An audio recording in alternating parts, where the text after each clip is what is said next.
Jurídico News. O nosso foco é focar você nas leis.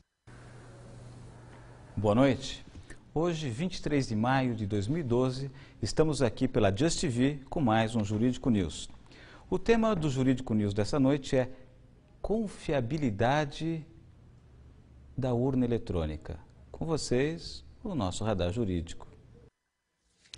Denúncias de fraudes em urnas eletrônicas aparecem por todo o país. Em Guarulhos, na Grande São Paulo, um candidato a vereador nas últimas eleições reuniu 2,5 kg de documentos sobre a manipulação dessas máquinas. Especialistas dizem que o sistema eleitoral brasileiro não é seguro. Não importa quem vota em quem, se a maneira de contar os votos não é confiável. Guarulhos, na Grande São Paulo, é o segundo maior colégio eleitoral do estado. Aqui as pessoas também desconfiam das urnas eletrônicas. Eu coloquei o meu candidato, apareceu outro. Candidato a vereador na última eleição, Antônio pediu a anulação do resultado. Várias cidades do Brasil onde os candidatos estão reclamando, eles estão sendo taxados de candidatos derrotados. Derrotado é o eleitor, que pensa que elegeu um candidato, quando na verdade ele está elegendo outro. Derrotado é a democracia. O contador decidiu mergulhar em documentos do próprio Tribunal Eleitoral e cruzar informações em 2004, quando ele também disputou as eleições municipais. Em 1 ano e 6 meses, reuniu 2,5 kg de denúncias. O equipamento é programado por cartões de memória chamados flashcards. Cada um abastece 100 máquinas, uma de cada vez. No caso de Guarulhos, no mesmo horário, foram programadas 3 urnas ao mesmo tempo, o que caracteriza a clonagem. Outro fato que chamou a atenção: 79.927 pessoas não votaram na cidade naquela eleição. 79.927 somaram brancos e nulos. 79.927 foi o número de eleitores que justificaram o voto em Guarulhos. A gente poderia concluir que essa probabilidade é impossível, ela é infinita, e o mais seguro nesse caso é que alguma coisa de errado aconteceu na definição desses 3 números iguais. A Justiça considerou as provas insuficientes. Especialista em direito eleitoral, esse advogado foi entrevistado por nossa equipe de reportagem sobre o caso 4 anos atrás. Não acreditava na possibilidade de fraude. Me desculpe da colocação que eu fiz há 4 anos atrás, porque hoje a minha impressão é muito diferente. Nesta última eleição, eu acompanhei muitas situações, muitos casos que me fizeram desconfiar fortemente de fraudes praticadas no procedimento relativo à justiça eleitoral e fraudes praticadas dentro da máquina eletrônica, alterando a votação recebida. O Jornal da Band mostrou a revolta dos moradores de Caxias, interior do Maranhão. Eles programam ela aí do jeito que eles querem. Em todo o país existem suspeitas. Se em todas as cidades praticamente eleitores reclamaram que não estava aparecendo a foto certa, alguma verificação deveria ter sido feita, alguma análise, algum testes, e isso a Justiça Eleitoral não tolera e não aceita. Em Itajaí, Santa Catarina, outro relatório levanta indícios de fraude. Em Nova Esperança, no Paraná, técnicos também registraram as suspeitas. E em Bragança Paulista, no interior de São Paulo, a desconfiança virou documento. 32 cidades do sul de Minas organizam um movimento que pede a transparência do voto eletrônico. O voto deveria ser impresso, é a opinião de boa parte dos especialistas. 2 contagens seriam possíveis, a do computador e a do papel. Hoje, no Brasil, não há como saber o resultado da apuração de cada urna. Se você for pedir uma recontagem numa urna eletrônica, qualquer urna que for, ela vai te dar só a totalização. Outra crítica é o acúmulo de poderes do sistema eleitoral brasileiro, que compra, programa e distribui as urnas eletrônicas, verifica todas as etapas do processo, é responsável por definir as regras da fiscalização e também por se fiscalizar. Não pode ser a fiscalização regulamentada pelo fiscalizado. É eles que nos dizem, eu sou fiscal de partido, eles que nos dizem o que eu posso fiscalizar. Eu não posso, eu falo, eu quero ver isso, eles dizem, não, isso não pode, isso não está na lei. Eles que escrevem a lei. Estou me lembrando do tempo da monarquia, onde se concentrava no monarca o poder judiciário, o legislativo e o executivo. E em relação a essa questão, eu sempre me perguntei como eleitor, por que um paizinho de terceiro mundo como o nosso tem uma suposta tecnologia tão fabulosa na parte eleitoral e os países de primeiro mundo, os países europeus e até os Estados Unidos têm tanta dificuldade para encontrar o resultado, levam dias, às vezes semanas, até meses para encontrar o resultado de uma apuração eleitoral. Por que não usam o nosso sistema? Para falar a esse respeito, nós convidamos aqui, temos o prazer de receber em nossos estúdios, o engenheiro Amilcar Brunazzo Filho, que é moderador, inclusive, do Fórum Voto Seguro. Boa noite, engenheiro Amilcar, é um prazer tê-lo aqui. Muito obrigado por aceitar o nosso convite. Eu gostaria que, se você pudesse explicar para os nossos internautas, o que acontece com o nosso processo eleitoral, que é tido como assim uma tecnologia fantástica de primeiro mundo, que no mesmo dia ou no dia seguinte a gente já tem o resultado de uma eleição nacional, e os países de primeiro mundo, os países europeus, os Estados Unidos, não usam o nosso processo eleitoral. Por quê, hein? Boa noite, internautas da Just TV. O que acontece é que tem muita propaganda sobre o sistema brasileiro para os brasileiros, dizendo que nós somos os países mais avançados em questão de voto eletrônico, que o sistema é muito confiável, mas tudo isso é propaganda interna só. Fora do Brasil, o que está acontecendo é tudo muito diferente. Urnas eletrônicas são usadas em vários países. Aqui na América Latina tem Argentina, México, Venezuela e Peru usando o voto eletrônico. Só que são sistemas mais avançados que os sistemas brasileiros. O modelo da urna eletrônica brasileira, de primeira geração, é só usado no Brasil e na Índia. Tá? Nos outros países se usam modelos mais avançados, de segunda geração, e nos países, na Alemanha, por exemplo, esse modelo de primeira geração brasileira foi proibido, foi declarado inconstitucional, também foi proibido na Holanda. Não é porque eles não sabem usar, já se usaram urnas. A Holanda começou a usar urna eletrônica de primeira geração antes do Brasil, em 92. 4 anos antes do Brasil, a Holanda já usava. Só que lá foi declarado proibido esse modelo de urna. Eles passam para essa urna de segunda geração que tem o voto impresso, que permite a auditoria do resultado, e não só a auditoria do software, como acontece no caso do brasileiro. Eu vou até colocar aqui uma pergunta que eu já estou recebendo do internauta, que é bem adequada. O José Luiz de Corumbá, de Mato Grosso do Sul, ele pergunta: por que a urna eletrônica não dá para o eleitor um comprovante igual ao extrato bancário? Olha, deve-se imprimir o voto para ser mostrado para o eleitor e para que seja depositado numa urna comum. Não se pode imprimir o voto para entregar para o eleitor e levar para fora da sessão eleitoral. Isso não pode. Aí você violaria o sigilo do voto, o eleitor teria como comprovar em quem votou, passaria a ser vítima de acharque ou de coação. Então, deve-se imprimir o voto, é o que acontece no resto do mundo, fora o Brasil e a Índia, só que esse voto não pode ser levado para fora, né? Não é um recibo para o eleitor levar para fora, é para ele conferir na sessão, no local de votação, ele confere se o registro do voto dele é aquele, coloca numa urna comum ou automaticamente, como no México, lá o eleitor nem pega o voto na mão. No México o voto cai direto, ele vê o voto impresso, quando ele confirma, corta e cai numa sacola.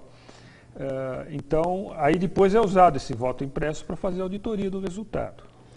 O Tribunal Superior Eleitoral tem permitido que seja indagada alguma divergência no processo eleitoral nessas eleições desde quando foi utilizada a urna eletrônica? O modelo que a Justiça Eleitoral brasileira optou, esse modelo de primeira geração, não permite se conferir o resultado. O eleitor vai votar na máquina, vê o voto na tela, confirma. Depois que ele confirma, é gravado. O eleitor não vê o que foi gravado. Aí, quando acaba a eleição, às 5 horas da tarde, esses votos que estão gravados lá, se chama registro oficial do voto, são somados e dá um resultado que chama boletim de urna. O fiscal do partido não pode ver se a soma dos registros digitais é igual ao boletim de urna. E isso é o resultado das urnas, que ninguém pode conferir, nem o eleitor, se foi gravado direito o seu voto, nem o fiscal, se foi somado direito os votos. E o TSE simplesmente não admite, quer dizer, ele não permite, não há como fazer recontagem. E ele não aceita nenhuma proposta nesse sentido, ele sempre resiste. Ele diz que há transparência quanto à produção do software, mas ele não permite transparência para o eleitor. O eleitor não pode ver para quem foi gravado o seu voto. Tem um acórdão do Tribunal Superior Eleitoral, salvo engano, sobre um candidato que pediu a recontagem de votos e foi arbitrada uma perícia. Você tem conhecimento disso? Sim, é o caso que para mim é o caso mais emblemático do problema que é o processo eleitoral brasileiro totalmente dependente do software, ou seja, que não permite recontagem. Esse acordo que está aparecendo aí é do caso de Alagoas de 2006, com eleição para governadores, o candidato não estava satisfeito com o resultado das urnas, pediu para fazer uma análise dos arquivos que a urna produz. A urna eletrônica produz vários arquivos digitais que os partidos têm direito a ter acesso. São arquivos de log, de registro digital do voto e do boletim de urna. Analisando esses arquivos, ele detectou mau funcionamento das urnas. Das urnas, 1/3 das urnas, não eram todas, eram 1/3, tinham informações incoerentes nesses arquivos. E, então ele solicitou uma auditoria. Quer dizer, contestou o resultado, né? Pediu para suspender o resultado, para que fosse feita uma auditoria nos equipamentos para ver o que era esse mau funcionamento, que estava constatado nos documentos que eles obtiveram. E foi cobrado, bom, o processo demorou, né, 2, 3 anos para ser julgado, esse julgado é 2 anos depois de entrar do processo, julgamento ainda no TRE. Eles cobraram 2 milhões para o candidato para que pagasse os peritos que iam fazer a auditoria, e o candidato disse que não queria pagar esses 2 milhões, não é qualquer candidato que tem 2 milhões depois da eleição para gastar, né?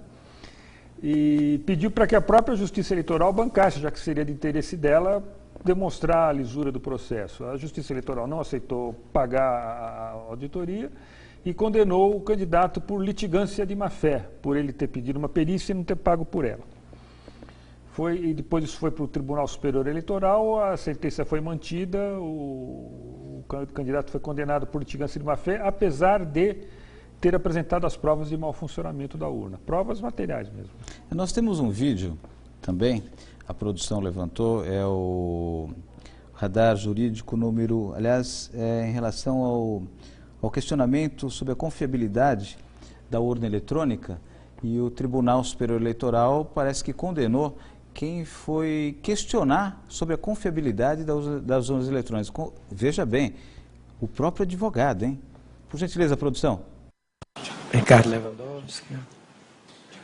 Presidente, eu vou pedir vênia divergência e manter a sanção de litigância de má-fé. Hoje, essa questão foi amplamente discutida no Supremo Tribunal Federal e num caso criminal, em que se entendeu que o direito de defesa não sofre qualquer limitação, sobretudo em se tratando de um processo criminal, mas o Supremo, por uma votação majoritária bastante expressiva, embora não tenha aplicado multa ao advogado, que insistiu em levar avante teses de natureza eminentemente temerárias, resolveu oficiar a ordem para que tomasse as providências cabíveis. Neste caso, embora talvez não esteja claramente caracterizada a litigância de má-fé, no mínimo, me parece que a lite tem a natureza temerária. E nós precisamos começar a disciplinar, de certa maneira, esta possibilidade infinita de recursos que nós temos. Já temos recursos suficientes para dar conta, além daqueles que beiram a temeridade e a litigância de má-fé. Portanto, até para um efeito pedagógico, eu acompanho o eminente relator. Eu explico isso tudo. Para efeito pedagógico, eu gostaria de explicar para os internautas que há limitação de recursos. Os recursos não são ilimitados. E ele tem uma única finalidade. Primeiro, a Constituição admite o duplo grau de jurisdição porque admite a possibilidade do erro humano, né? E nada como a revisão. E óbvio que os recursos que existem durante o processo, né, servem para impedir que determinadas autoridades cometam abusos, arbitrariedades. Sem esses recursos, o que sobra para o coitado do jurisdicionado? Arbitrariedade que não tem remédio jurídico contra ela. Desculpa a interrupção, mas é que eu não me contive com o absurdo do que eu ouvi do ministro do Supremo Tribunal Federal. O que ele estava dizendo aí, Luiz, é que quem ousar questionar as urnas eletrônicas, esse é o caso de Alagoas 2006, quem questionar as urnas eletrônicas será condenado por litigância de má-fé.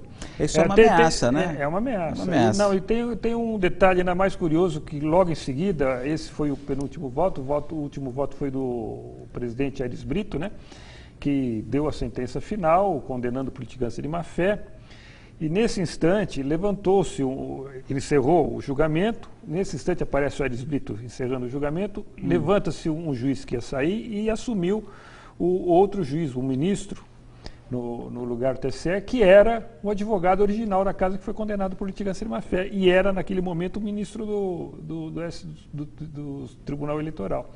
Aí o Aires Brito se deu conta que ele tinha acabado de condenar por litigância de má-fé o ministro do TSE, né, que antes era advogado daquela parte condenada, e falou, não, mas olha, não é bem assim. Ele deu uma desculpa esfarrapada, que isso aqui nunca, os advogados são pessoas excelentes, não sei o quê. Aproveitando, engenheiro Amilcar, tem o internauta James P. Silva, que ele manda a seguinte mensagem: se isto está ocorrendo, qual a razão do Ministério Público Federal não buscar esclarecimentos de tais fatos? Você saberia a razão disso? Ou será que tem algum processo no Ministério Público? Olha, eu gostaria de saber isso daí. Eu esperava que o Ministério Público fosse independente nesse processo e pudesse nos ajudar, eu sou fiscal de partido, ajudar os partidos a fiscalizar o administrador eleitoral.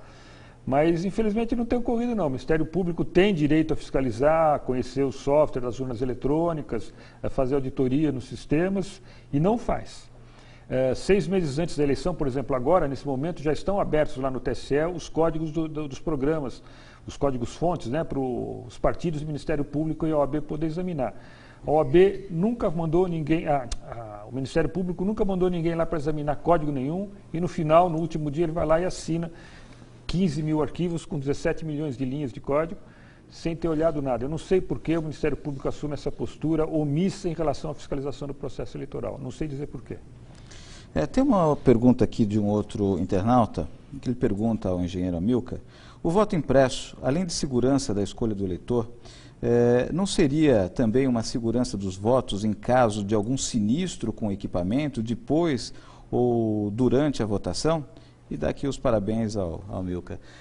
E Amilcar, eu queria aproveitar essa pergunta do internauta para que você falasse a respeito daquela urna moderna que tem um país aqui, mais outro país de terceiro mundo, que está desenvolvendo, e que você estava me falando antes do programa começar, que é uma cédula segura, um processo eletrônico seguro. Poderia aproveitar responder essa pergunta do internauta e explicar sobre essa quando cédula? Eu ouvi a pergunta, eu pensei em apresentar ela como resposta. Foi exatamente a ideia que me ocorreu. O que a gente está falando é do caso da urna argentina, o novo modelo de urna argentina que está sendo usado desde 2006 na Argentina. A província de Salta vai informatizar o estado inteiro lá até 2015. Eu acompanhei uma eleição na província do Chaco, que usa esse sistema aqui de gravação do voto.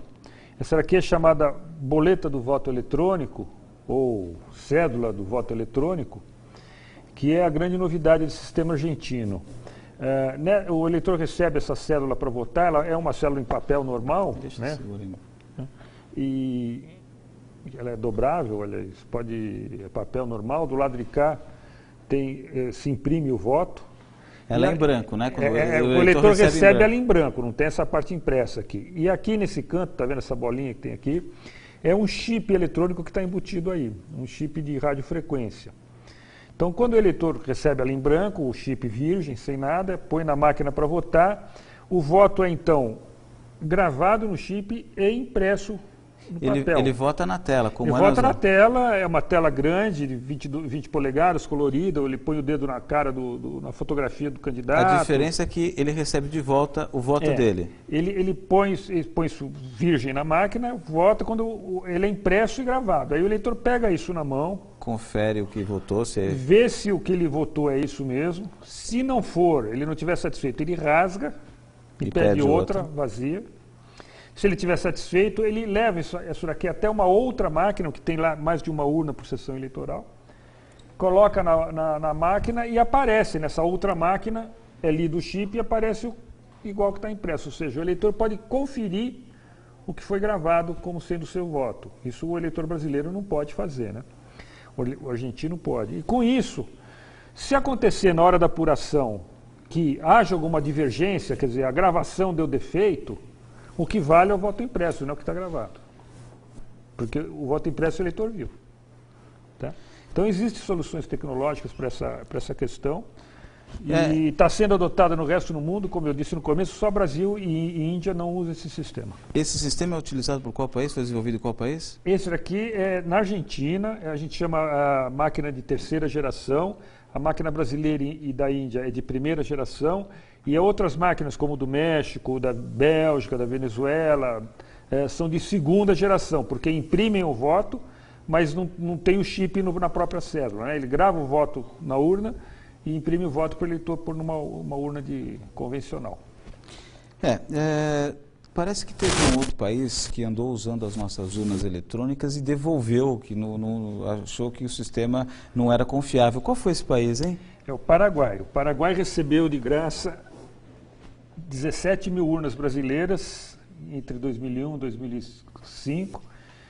E a última vez que usou foi em 2006, em 2008 foi proibida por falta de confiança dos partidos. Aí, inclusive, eu tenho uma informação nova, recente sobre isso. Eu estive na semana passada no Congresso em Lima, no Peru, Congresso Internacional sobre Voto Eletrônico. Tiveram representantes de todos os países, inclusive do Paraguai, para relatar a experiência dele. Ele deixou bem claro o seguinte, que o governo paraguaio recebeu o dinheiro do governo americano para usar as urnas brasileiras, e não deu certo, eles acabaram sendo proibidas em 2008 e eles não estão conseguindo reimplantar o sistema eleitoral lá eletrônico por causa disso. E o curioso é o seguinte, na Venezuela houve urnas eletrônicas em 2004 e a oposição reagiu. Em 2006 a oposição não participou do processo eleitoral porque não confiava nas urnas eletrônicas. Mas como o sistema de lá é de segunda geração e imprime o voto, com o tempo, a oposição foi aceitando e hoje a oposição já usa as urnas eletrônicas venezuelanas nas eleições internas dos partidos. Então, por ter o voto impresso, eles puderam retomar, a oposição voltou e aceitou o sistema. No Paraguai não tem o voto impresso. Não há confiabilidade, onde não há transparência, onde não se permite, inclusive, sequer fazer uma auditoria em cima do processo que se diz eficiente e contra qualquer fraude. Eu gostaria de chamar um pequeno comercial e voltamos daqui a pouco para falar com uma outra pessoa que participou do processo eleitoral e foi testemunha, inclusive, de uma série de outros candidatos reclamando de fraudes nas urnas brasileiras. Até já. Estamos apresentando o programa Jurídico News. Curta nossa página no Facebook e assista ao vivo nossa programação. Além de conferir vídeos e fotos dos bastidores de nossa programação. JustTV, TV pela internet grátis. Você já faz parte desta curtição? Quer ficar por dentro de tudo que acontece na JustTV? Siga-nos no Twitter, @JustTV. Aqui você fica sabendo de tudo que rola nos programas, bastidores e entrevistas exclusivas. Siga-nos no Twitter, @JustTV.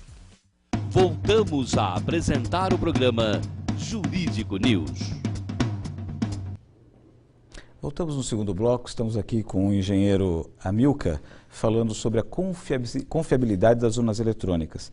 E nós trouxemos aqui uma testemunha que vivenciou essa questão de fraude nas eleições, que não só dela própria, né? Como ouviu de outros candidatos na época sobre problemas das urnas eletrônicas brasileiras. Ana Prudente, pode, por favor, passar para os nossos internautas um pouco da sua experiência? Boa noite a todos. Bom, eu fui candidata em 2006 e acabou assim, depois das eleições, muitos candidatos não estavam felizes, não encontravam seus votos, principalmente do interior de São Paulo. E eu acabei conhecendo muita gente, sabe? E nós nos juntamos e acabamos até, inclusive, chamando o Amilcar.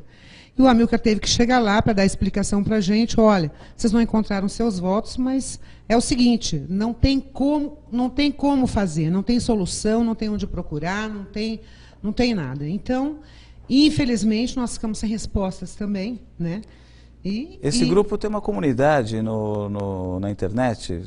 Não, olha, em 2006 eu já tinha desconfianças. Depois de 2006, aí eu aí realmente eu cheguei à conclusão de que as fraudes acontecem, né? Se o próprio candidato não encontrar o seu voto na sua sessão, é difícil, né? Mas aconteceu em vários lugares. Então, eu acabei criando uma comunidade no Facebook. O nosso grupo se chama Quero Meu Voto Impresso. É só digitar lá e pedir a entrada, que será bem aceito. Vem com a gente, porque nós precisamos crescer e nós precisamos exigir os nossos direitos junto ao TSE. A gente está esperando vocês lá. Muito obrigada. Muito obrigado, Ana Prudente. Nós estamos aqui recebendo uma série de e-mails e estamos chegando ao final do programa. Uma delas eu gostaria aqui até de citar, é a Ângela Bareia. Ela faz a seguinte pergunta: podemos empreender uma ação popular nos moldes da ficha limpa, exigindo do Superior Tribunal Eleitoral os votos impressos para a conferência das urnas? Só a população poderá cobrar a mudança nas leis? Correto? Eu vou responder essa pergunta, Ana Bareia. Não só esse movimento popular, mas a ação popular propriamente dito. Consulte um advogado numa das ONGs onde você tem próximas aí para se fazer uma ação popular contra esse tipo de atitude do Tribunal Superior Eleitoral, que fere a moralidade pública, e isso é legitimidade para se ingressar com uma ação popular. Basta você ter seu título de eleitor e ter condições de votar. Se está em dia com o Tribunal Eleitoral, você tem legitimidade para propor essa ação popular por falta da moralidade pública. Mas eu gostaria de passar agora aqui ao Amilcar as suas considerações finais a respeito dessas questões da confiabilidade das urnas eletrônicas e depois voltarei para dar mais algumas dicas para os internautas. Bom, o que eu gostaria de dizer é o seguinte: como logo apareceu no começo do programa, há esse problema do acúmulo de poderes na justiça eleitoral brasileira. Desse acúmulo de poderes, onde há acúmulo de poderes, é inevitável, há autoritarismo, há abuso de poder. Essa pergunta, por exemplo, sobre se é necessário um movimento para conseguir aprovar uma lei do voto impresso, acho que seria só assim, porque as leis que nós conseguimos aprovar ou tentamos aprovar no Congresso via normal, sem a pressão popular, ou a Justiça Eleitoral derruba. Ela vai lá, atualmente existe uma DIN derrubando a lei. A lei foi aprovada, os juízes do TSE suspenderam a lei no Supremo. Então, a luta popular tem que ser nesse sentido mesmo, talvez se juntando no grupo da Ana e participando disso tudo. Boa noite a todos. Amilcar, eu gostaria de agradecer pela sua gentil presença aqui nos nossos estúdios, também agradecer a Ana Prudente, né? Gostaria de me desculpar com os internautas cujas perguntas não puderam ser colocadas aqui no ar e pedir para que se dirijam a esse grupo da Ana Prudente e do Amilcar na comunidade da internet. E gostaria de deixar vocês com alguns vídeos para vocês consultarem no YouTube, por exemplo. Se vocês fizerem uma pesquisa sobre urna eletrônica, estudo da Princeton University, vocês vão encontrar um estudo que foi feito com uma urna eletrônica que é com o mesmo princípio da brasileira, não é isso? É fabricado pelo mesmo fabricante e tem a mesma estrutura lógica, ou seja, o ataque que fizeram lá em Princeton serve também nas urnas brasileiras, dá o mesmo efeito, que é o mesmo fabricante, a mesma defesa do sistema. Os internautas vão ficar assustados com as conclusões desse estudo, e está legendado, não é difícil de acompanhar, é fácil de encontrar ele no YouTube.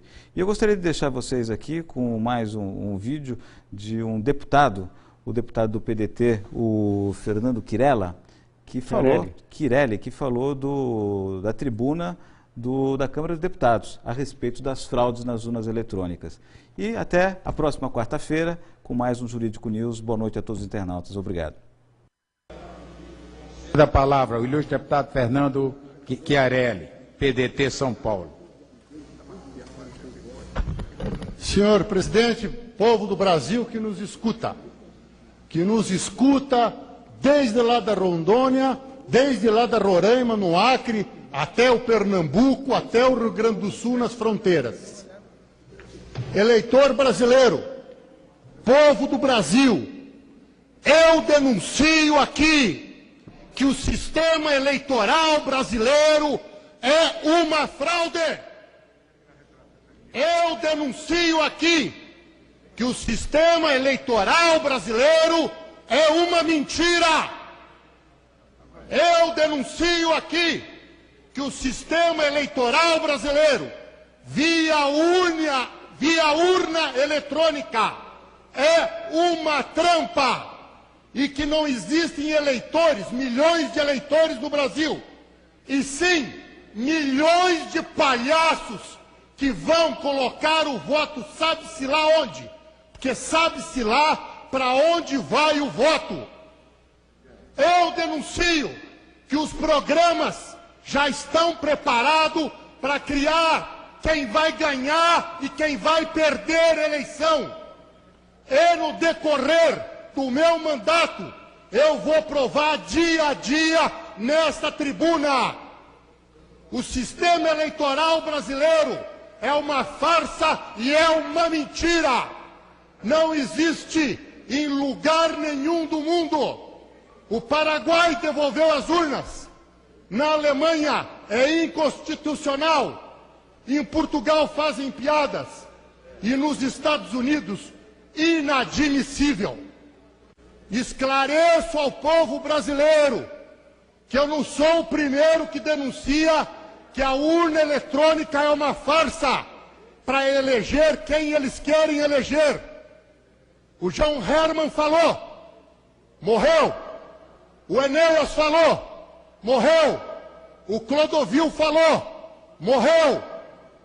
Povo do Brasil, eu ainda estou vivo.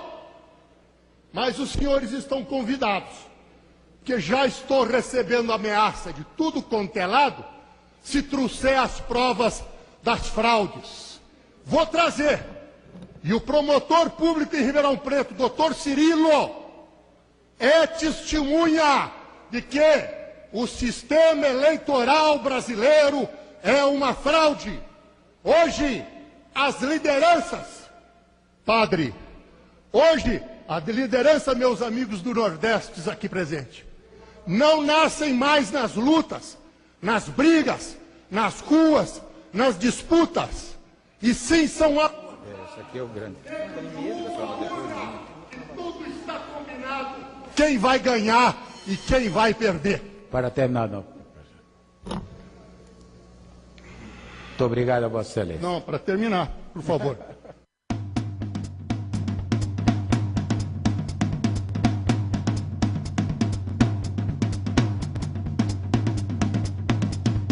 Jurídico News. O nosso foco é focar você nas leis.